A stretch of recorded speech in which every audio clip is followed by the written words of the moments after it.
Stop holding on to what hurts. A Stoic way to release pain. The Stoics never claimed life would be painless. In fact, they expected pain, loss, betrayal, loneliness, injustice. These weren't accidents. They were part of the human experience. But here's what they understood.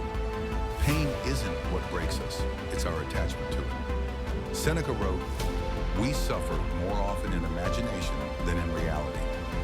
Think about how often we replay it in our minds. What they said, what you should have said, the moment you were abandoned, the version of yourself that failed. It loops, and with every replay, the wound stays open. You don't just remember the pain, you relive it, again and again. But the Stoics offer something radical. You can end the suffering, not by fixing the past, but by changing your grip on it. Why we hold on? Why do we hold on to what hurts? Because pain becomes familiar. Because even suffering feels safer than emptiness. Because we'd rather feel something, even if it breaks us, than feel nothing at all. Sometimes we hold on out of guilt. We believe we deserve to suffer. We punish ourselves over and over for the same mistake, as if self-torture is some strange form of redemption. Other times it's fear. Fear that if we move on, we'll lose the last piece of them, or the last link to who we used to be. So we keep the old texts. We revisit old conversations in our heads. We build a shrine in our minds to a moment that's long gone, hoping it might come back to life.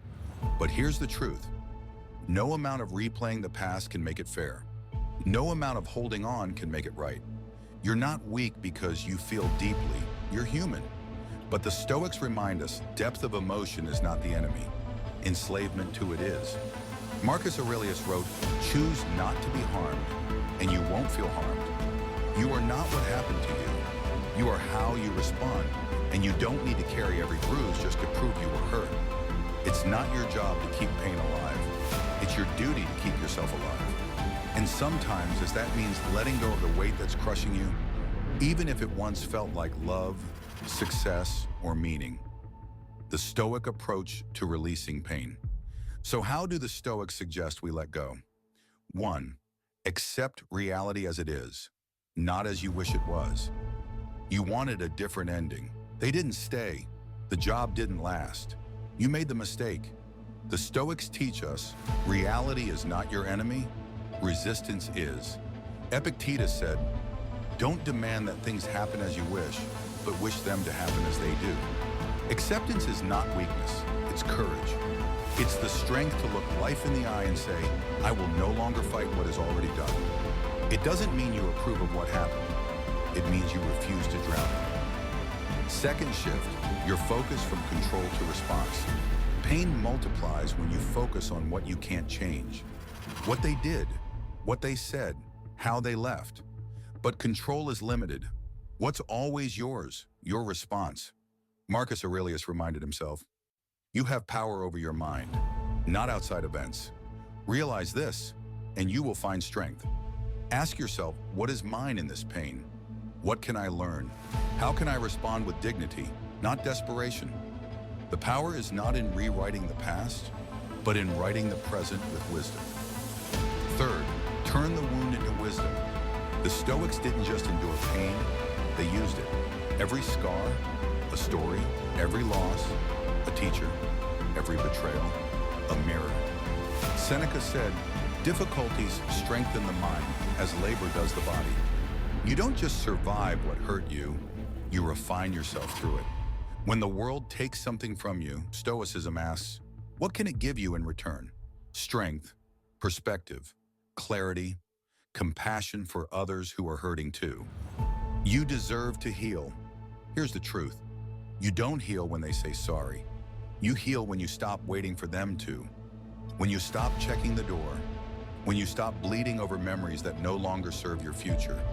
There is a version of you, peaceful, grounded, free, waiting on the other side of your release, but you have to choose it.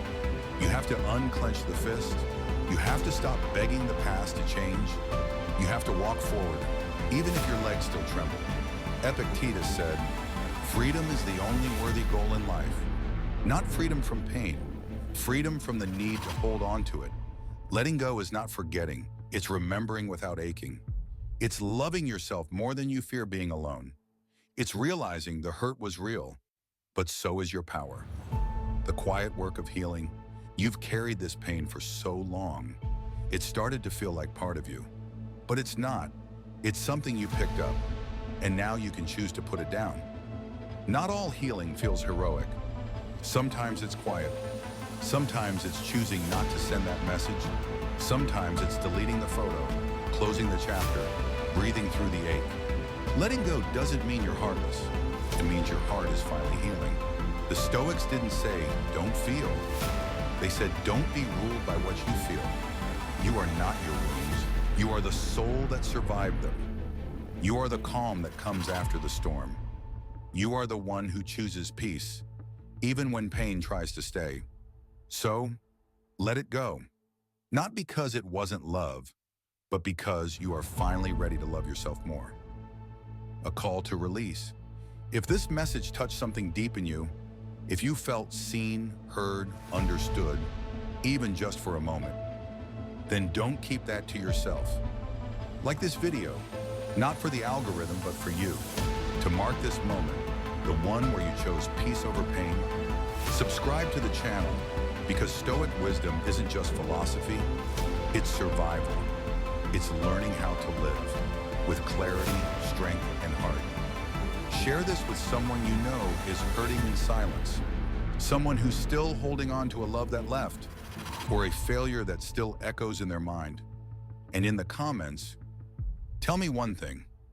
What are you ready to let go of today? Let's build a place where healing isn't hidden, where ancient wisdom meets modern wounds, where we stop pretending to be okay and start learning how to truly be free. Because that's what Stoicism is. Not a shield to hide behind, but a compass to walk forward, through the fire, with dignity. Until next time, let go, stand tall, and walk the Stoic path.